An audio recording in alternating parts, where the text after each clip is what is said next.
ওগো আল্লাহ, ওগো মালিক, তুমি ছাড়া তো আমাদের আর কেউ নাই, তুমি ছাড়া তো আমার আর কেউ নাই। আল্লাহ গো, তুমি যদি মাফ না করো কে আমাকে মাফ করবে?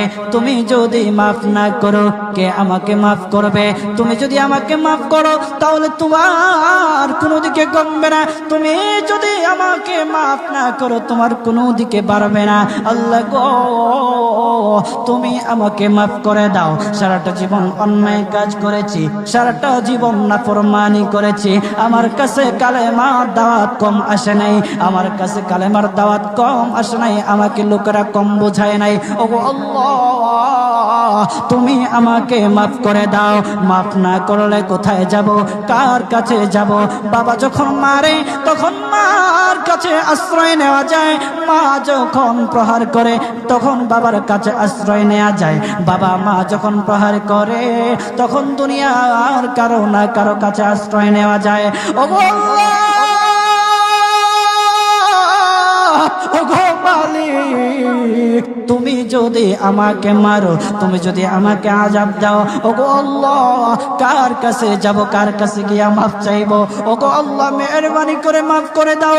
এইরকম কান্না করতেছে, কান্না করতেছে, চোখের পানি তার এমন ভাবে পড়তেছে, দাড়ি ভিজতেছে, দাড়ি ভিজে জমিনের মধ্যে চোখের পানি পড়তেছে, কান্না করতেছে। বান্দাটা কান্না করতে করতে করতে করতে আমার আল্লাহর কাছে এমন গ্রহণযোগ্যতা অর্জন করেছে, মহান আল্লাহ রাব্বুল আলামিন তার ডাকে সাড়া দিয়া তার জিন্দেগির সব গুনাহ মাফ করে দিয়েছে।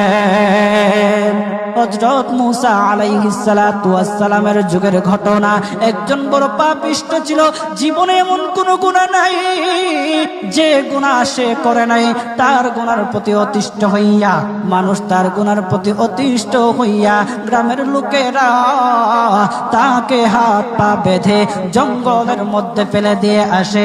জঙ্গলের মধ্যে থাকতে থাকে, কিছুদিন থাকার পর মালাকুল মউত যখন তার সামনে এসে উপস্থিত, এর আগ মুহূর্তে সে বান্দা আল্লাহর কাছে ডেকে ডেকে বলতেছে, ওগো মালিক, তুমি ছাড়া তো আমাদের আর কেউ নাই, তুমি ছাড়া তো আমার আর কেউ নাই। আল্লাহ গো, তুমি যদি মাফ না করো কে আমাকে মাফ করবে? তুমি যদি মাফ না করো কে আমাকে মাফ করবে? তুমি যদি আমাকে মাফ করো তাহলে তোমার কোনো দিকে কমবে না, তুমি যদি আমাকে মাফ না করো তোমার কোনো দিকে বাড়বে না। আল্লাহ গো, তুমি আমাকে মাফ করে দাও। সারাটা জীবন অন্যায় কাজ করেছি, সারাটা জীবন নাফরমানি করেছি, আমার কাছে কালেমার দাওয়াত কম আসে নাই, আমার কাছে কালেমার দাওয়াত কম আসে নাই, আমাকে লোকেরা কম বোঝায় নাই। ওগো আল্লাহ, তুমি আমাকে মাফ করে দাও। মাফ না করলে কোথায় যাব, কার কাছে যাব? বাবা যখন মারে তখন মার কাছে আশ্রয় নেওয়া যায়, মা যখন প্রহার করে তখন বাবার কাছে আশ্রয় নেওয়া যায়, বাবা মা যখন প্রহার করে তখন দুনিয়ার কারো না কারো কাছে আশ্রয় নেওয়া যায়। ওগো আল্লাহ, ওগো মালিক, তুমি যদি আমাকে মারো, তুমি যদি আমাকে আযাব দাও, ওগো আল্লাহ, কার কাছে যাব, কার কাছে গিয়া মাফ চাইবো? ওগো আল্লাহ, মেহেরবানি করে মাফ করে দাও। এইরকম কান্না করতেছে, কান্না করতেছে, চোখের পানি তার এমন ভাবে পড়তেছে, দাড়ি ভিজতেছে, দাড়ি ভিজে জমিনের মধ্যে চোখের পানি পড়তেছে, কান্না করতেছে। বান্দাটা কান্না করতে করতে করতে করতে আমার আল্লাহর কাছে এমন গ্রহণযোগ্যতা অর্জন করেছে, মহান আল্লাহ রাব্বুল আলামিন তার ডাকে সাড়া দিয়া তার জিন্দেগির সব গুনাহ মাফ করে দিয়েছে। ওই বান্দাটা তাওবা করতে করতে করতে করতে হঠাৎ ইন্তেকাল করে। ইন্তেকাল হওয়ার পরে হযরত মূসা আলাইহিস সালাতু ওয়াস সালামকে মহান আল্লাহ বলে দিতেছে পয়গম্বর মূসা, ও দুস্থ, দেখো অমুক জঙ্গলে আমার একটা পাগলা আশেক, আমার পাগলা একটা আশেক মারা গেছে, ওই আশেকটার জানাজা তুমি পড়াও, দাফন কাফনের ব্যবস্থা করো। ও মূসা, আর তুমি একটা ঘোষণা দিয়ে বলে দাও, একটা ঘোষণা দিয়ে দাও মূসা রে, ও মূসা, তুমি ঘোষণা দিয়ে বলে দাও যে আমার এই বান্দার জানাজার নামাজ অংশগ্রহণ করবে, মহান আল্লাহ তার জীবনের সব গুনাহ মাফ করে দিবে। আল্লাহু আকবার।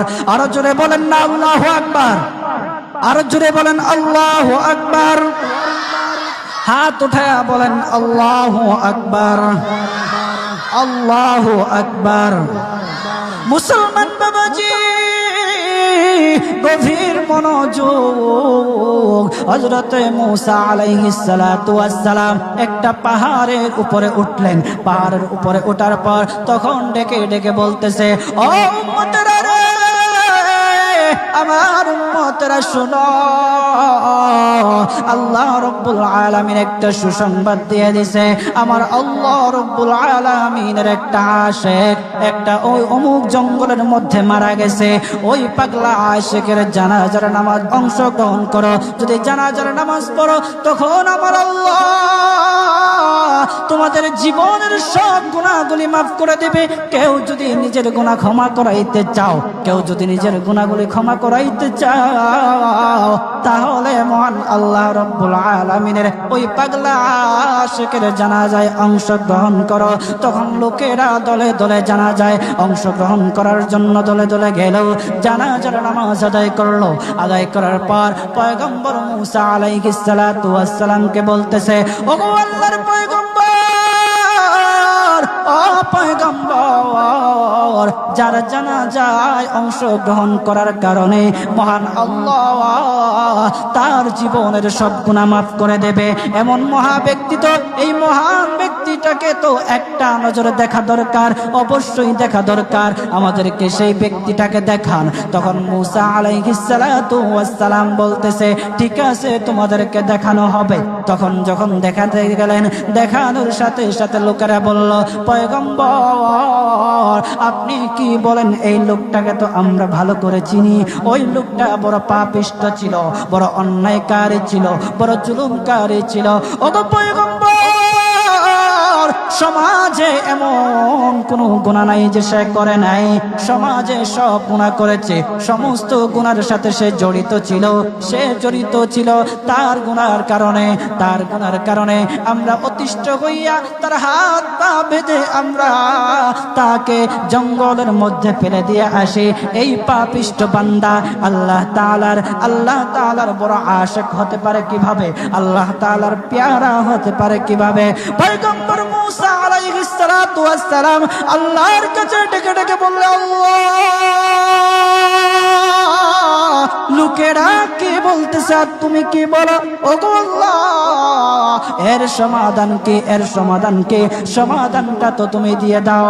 আল্লাহ রাব্বুল আলামিন পয়গম্বর মূসা আলাইহিস সালাতু ওয়াস সালামকে সমাধান দিয়েছে। বলতেছে, ও মূসা, দুষ্ট রে, ও দুষ্ট, তারা যা কথা বলেছে, লোকেরা যে কথা বলেছে সত্য বলেছে, আমি আল্লাহ যা বলেছি তাও সত্য বলেছি। ও পয়গম্বর মূসা, তারা যা বলেছে সত্য বলেছে। ওই বান্দা বড় পাপিষ্ঠ ছিল, ওই বান্দা বড় অন্যায়কারী ছিল, কিন্তু শেষ বয়সে আইসা তার হাত পা যখন বেঁধে, তার হাত পা বেঁধে যখন লোকেরা জঙ্গলের মধ্যে ফেলে দিয়ে আসলো, তখন সে আমার কাছে এমন ভাবে কান্নাকাটি করা শুরু করে দিয়েছে, এমন ভাবে তওবা করা শুরু করে দিয়েছে। আমি আল্লাহ তাআলার এত দয়া, আমি আল্লাহ তার ডাকে সাড়া না দিয়ে পারলাম না, তার ডাকে সাড়া দিয়ে দিলাম। ও মূসা, সে তাওবা করার সময় যদি সবার জন্য সে তাওবা করত, যতজন লোকরা বেঁচে আছে, যতজন উম্মতেরা আছে, যতজন লোকেরা আছে, সমস্ত লোকদের জন্য যদি সে আমার কাছে তাওবা করত, আমি আল্লাহ তার তাওবা মুহূর্তের মধ্যে কবুল করে সমস্ত বান্দাদেরকে মাফ করে দিতাম। সুবহানাল্লাহ জুড়ে বলেন, লিল্লাহি তাকবীর, নারে তাকবীর। কত দয়ার আল্লাহ! একটা বান্দা সারা জীবন গুনাহ করেছে, অন্যায় কাজ করেছে, শেষ বয়সে আইসা শুধু আল্লাহকে ডাকছে, আল্লাহর কাছে মাফ চাইছে। আমার আল্লাহ রব্বুল আলামিন তার পিছন দিকে আর তাকায় নাই, আমার আল্লাহ রব্বুল আলামিন তাকে মাফ করে দিয়েছে। সুবহানাল্লাহ। এখন যদি আপনারা মনে করেন এখন তো ইয়ং আছি, কয়দিন পরে তাওবা টাওবা কইরা ভালো হয়ে যাবেন, এই সুযোগ আপনি নাও পাইতে পারেন। বাজার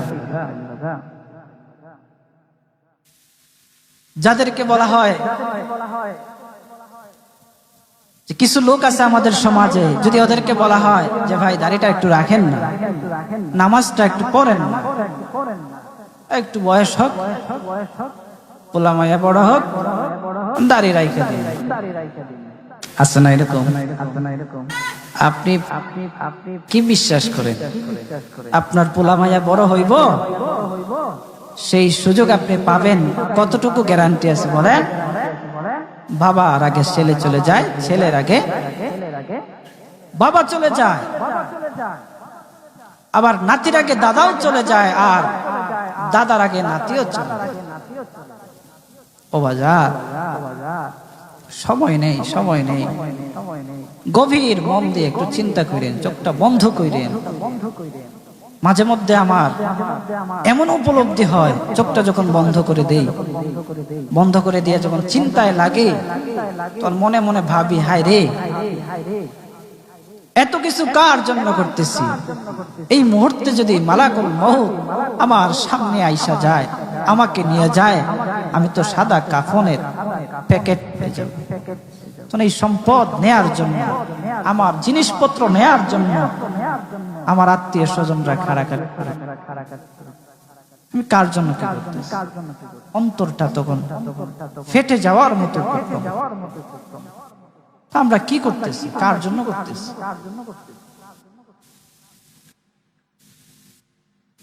আজকে মরে গেলে আপনার সন্তান কালকে আপনাকে স্মরণ করবে কিনা সন্দেহ আছে।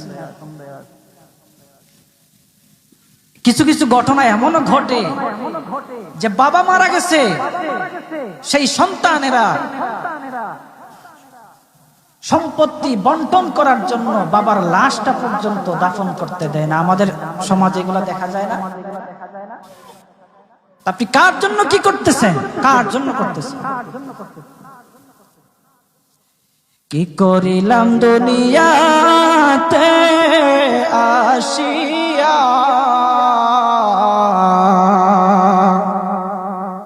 দেখো রে মন চিন্তা করে বসিয়া, বসে বসে চিন্তা করে কি করলাম দুনিয়া, কি করলাম। ও বাজান, এই জন্য আল্লাহ রাব্বুল আলামিনের কাছে মাফ চান, তাওবা করেন।